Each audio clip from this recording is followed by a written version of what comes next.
to talk today about COVID-19, provider well-being, and what I and others are now calling hybrid care. And I just want to give a very brief bit of background to this before I get onto the talk, because essentially I've been involved in the telemedicine or telepsychiatry field for something like 30 years now, trying to convince my colleagues and other people, not just in mental health, but in all areas of medicine, that we should be working more online. And so that's involved a lot of work with the American Telemedicine Association that I was president of. What has been really fascinating about COVID, apart from obviously all of the adverse consequences of the pandemic, is that actually it has been an enormous stimulus, as you all realize, to the promotion of online care. It literally took a pandemic to move the profession into this area. And so when I talk about online care, I actually now use this term hybrid care, by which I mean seeing patients in person and online using multiple different technologies, where both the patient and the provider have choices as to which level of convenience they wish to use to continue the relationship. So if I can just move to the next slide.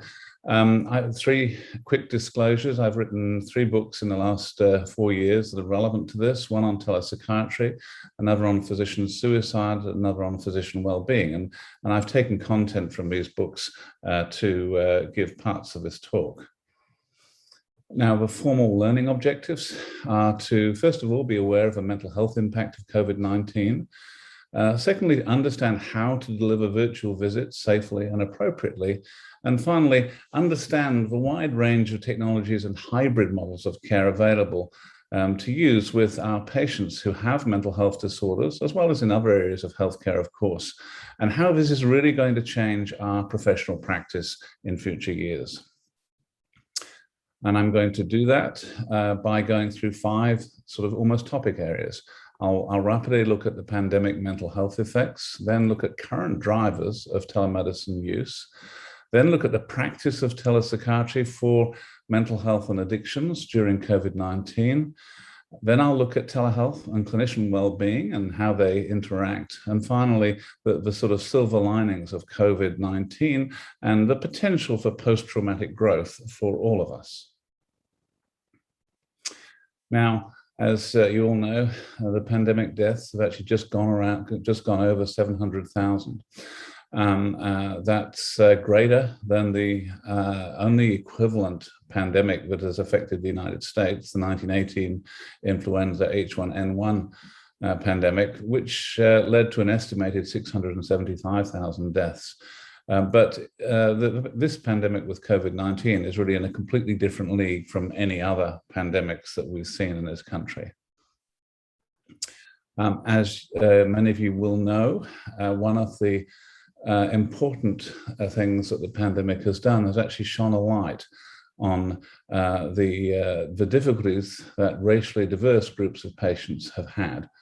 And how they've not only been more adversely affected with more deaths and hospitalization rates than similar white populations, but that it's been a big issue in the electronic world, where they've often been less able to link with their physicians electronically for a number of social and economic reasons.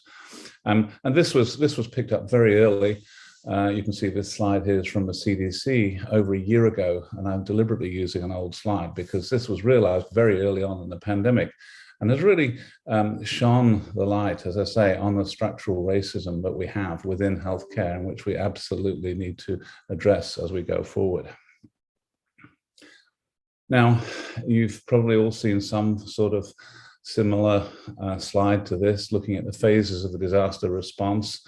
We're now in the sort of disillusionment / perhaps reconstruction, getting close to phase of this long curve with 4 surges, and hopefully the 4th one behind us, although I heard people on the TV this morning talking about a 5th one. And in the disillusionment phase, which is where we are mainly, if you look at the literature, this typically can last for up to 2 years for a single trauma. Now, obviously, the pandemic has been multiple traumas with multiple surges, and it's associated with a lot of strong feelings of disappointment, anger, and resentment, as we've seen. The reality of our losses and the changes and the limits of the available assistance have become apparent.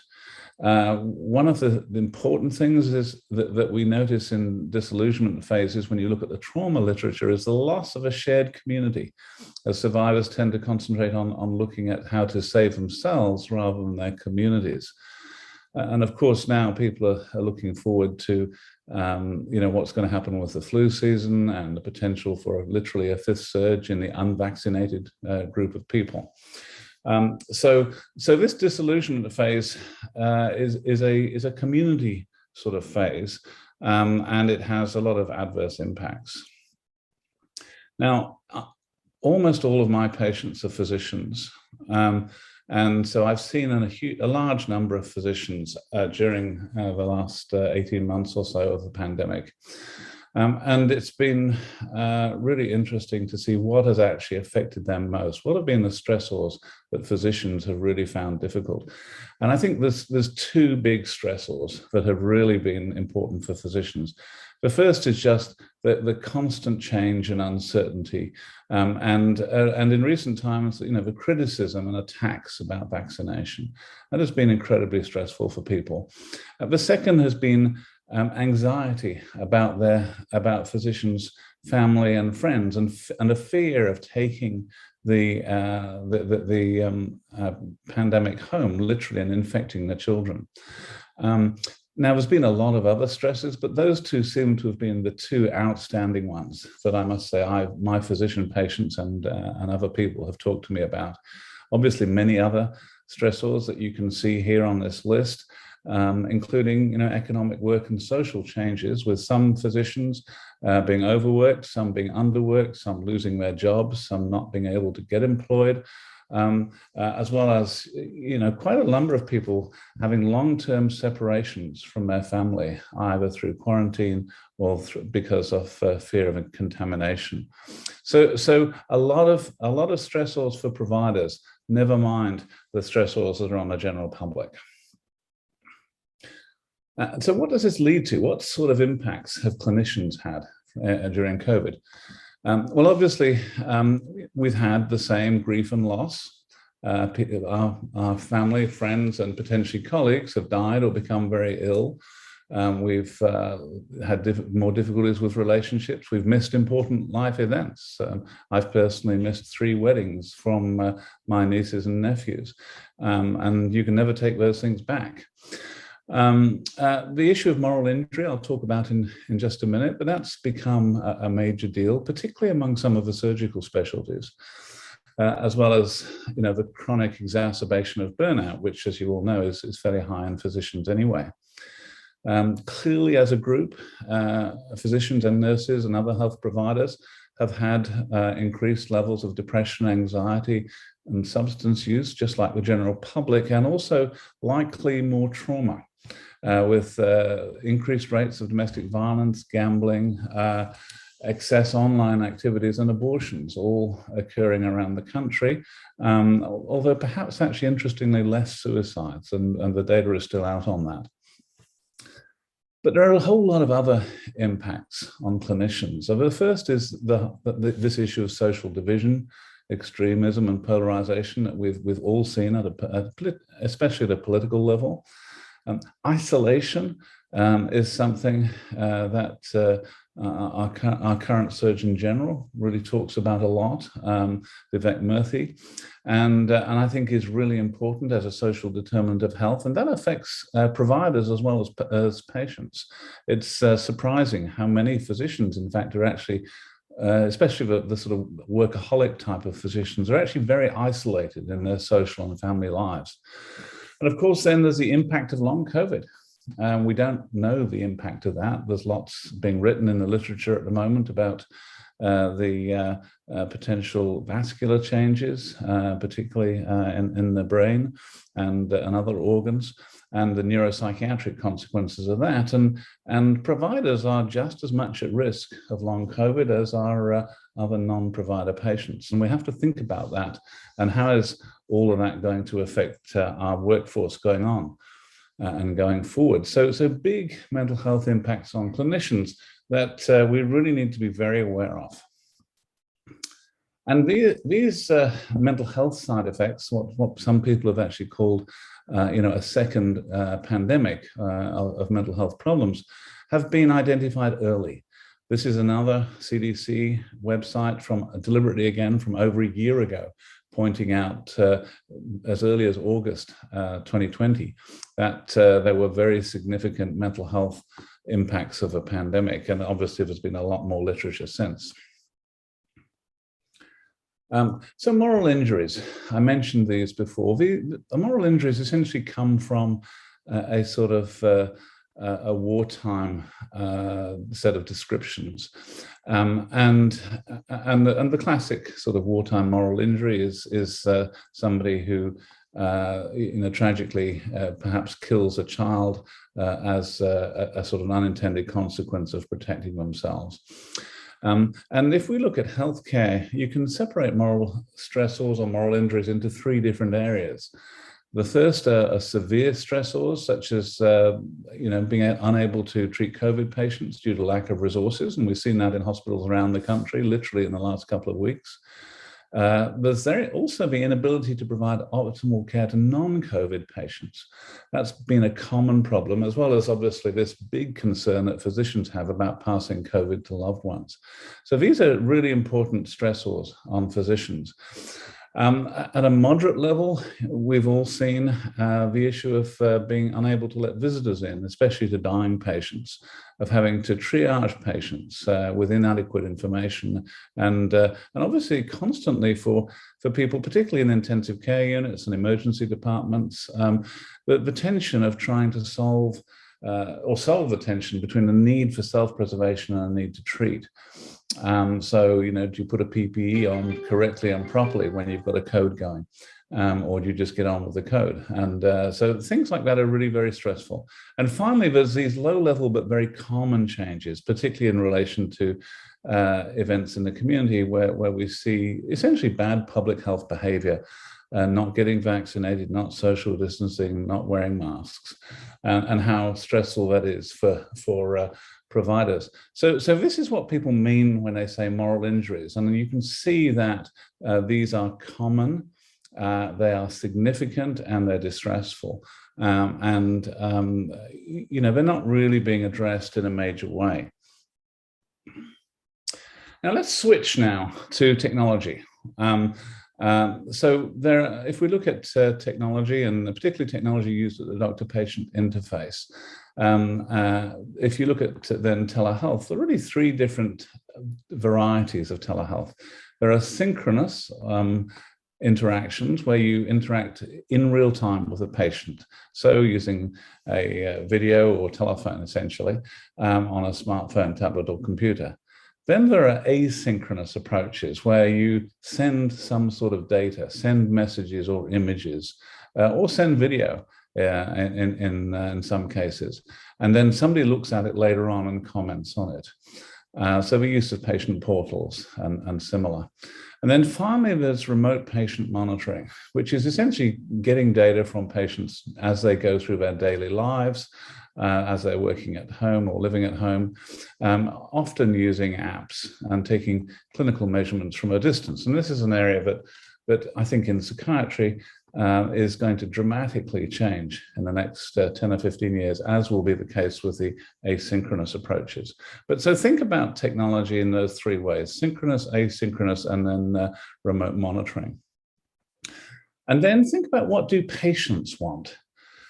So what we know is, and there's been a lot of research on this, what patients want, first of all, is ease and convenience associated with trust. So in other words, they actually want to be treated frequently by physicians and others who come from trusted branded hospital groups, such as the UC system is a good example.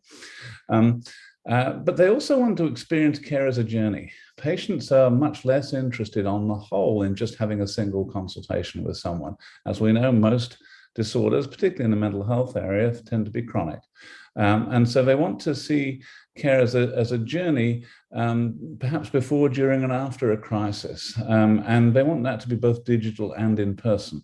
And finally, really, the other thing that patients want is choice. They want to be able to have, a level of control over what happens with them. And so these are very clear sort of patient needs that have arisen from that literature. Now, what that leads us to, of course, is then the hybrid care sort of multimodal relationship that I mentioned at the beginning of this talk, where in fact, as many of you are doing at the moment, and will do increasingly as we go forward, you see patients in person and using any form of online care. Now, prior to the pandemic, we used to typically argue that you'd provide care either using telemedicine or in person. There were a number of people, myself included, who for several years have been working in this hybrid way so that the same patient gets both in person and online care. And I think that's the approach that's going to happen as we increasingly, I hope, come out of a pandemic with a number of patients wanting to come back and see more of us in person.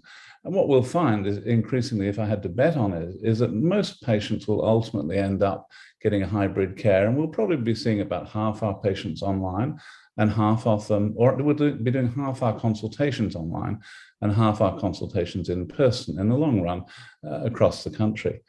Now, there are all sorts of online approaches, as I mentioned: video, audio, text, messaging, email, even letters. And what I expect, and what has certainly happened in my own practice, is that this will be a negotiated choice that both providers and patients make, and will depend on the clinical situation, mutual preferences, times, and convenience. It probably won't be uncommon for patients to want to come and see us in person initially once or twice, and then change to online, simply because it's much more convenient. So we may well find that sort of approach occurs for new patients, or for people who are urgent, or perhaps who have a bit of a lack of trust in the medical system and still want to see us in person. But I think there are a lot of patients, particularly patients who we know well, who are non-urgent, and particularly patients who've suffered from traumas, for whom, in fact, an online approach is actually better and will be more effective in the long run. And there's a strong literature now on traumatized patients showing how a large number of them actually find it easier to talk to therapists online than they do in person. So what hybrid care does is really take advantage of the best components of both the physical space and the virtual space. The physical space is obviously the traditional in-person gold standard, with immediacy and trust and physical boundaries. And there's obviously lots of research and guidelines to support that. But the virtual space has advantages for certain groups of patients, perhaps patients with avoidant behavior, PTSD or anxiety. It's way more convenient and immediate. And there are big advantages of the provider being able to observe the patient in their own environment, especially in their homes, which really are an extension of the patient's mental state. And I'll talk about that in particular a bit more later on. Clearly, it's easier to see people outside normal hours. And you can use multiple different modalities for hybrid care: video conferencing, email, text messaging, and telephony. So both the physical space and the virtual space have advantages. And the beauty of hybrid care is that you actually incorporate both groups of advantages with a single patient. So my view, again, would be that if you can do that, then over time, you're gradually going to actually have better relationships with your patients than you would have in our previous fully in-person world. So this leads to my desk, and you can see here my work desk at home where I see patients. And in fact, I only use mobile tools on my desk. So you'll see there I've got a laptop, I've got an iPad, and I've got a smartphone. I've got a big screen on the back that I can throw things up onto if I want. But I've found it very much easier during a pandemic just to have an entirely mobile clinical setup so that I can work from essentially anywhere that I am. And this works very well for me and allows me to have, for instance, different video conferencing systems, different EMR systems, all potentially available on different devices, whilst perhaps using, as I do pretty routinely, 2 devices to speak to any particular patient. So I pretty routinely use my iPad for most of my video work, and I use the laptop for the EMR. And then if I'm texting or messaging with clinic staff, I'll be using my phone. And I think that's a much more flexible and effective way of working than just trying to use one fixed computer as we used to. Lots of other approaches to asynchronous and mobile consults that I won't go into in detail today.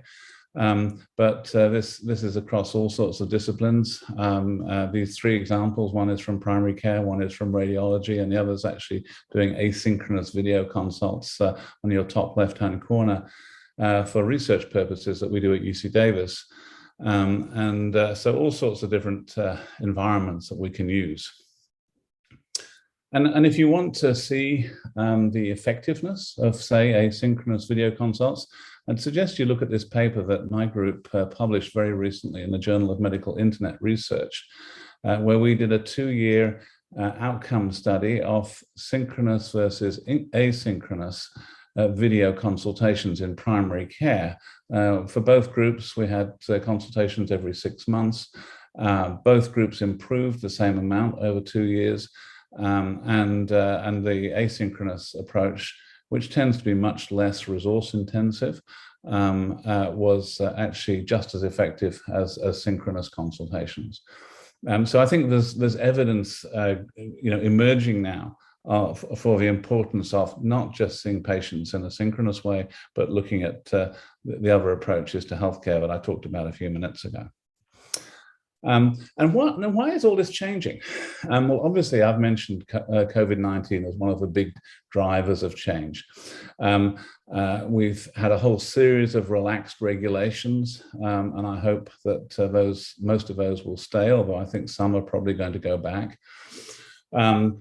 Clearly, the safety of patients and providers has been a big driver for the use of telemedicine during COVID, and also changed attitudes. It's been remarkable how many of my colleagues, when I've spoken to them about seeing patients on video, have been surprised after doing it for 2 or 3 weeks. They find actually that it's relatively straightforward. They can have good relationships with their patients, and when they do home visits, they find out a lot more about their patients. So the second big driver has been demographics. Obviously, the providers are getting younger at the same time as patients are getting younger. And so we have Gen Z and millennial providers now. And these are people who've been brought up with social media, who are much more adaptive to technology than perhaps the generation that I come from. And they just see this as being the best way of working. And finally, technology and mobile devices, which I'll talk about in just a minute, but these are now completely ubiquitous. And again, my view is that we'll all be using mobile devices almost exclusively in future. So if you want to look at the issue of generation,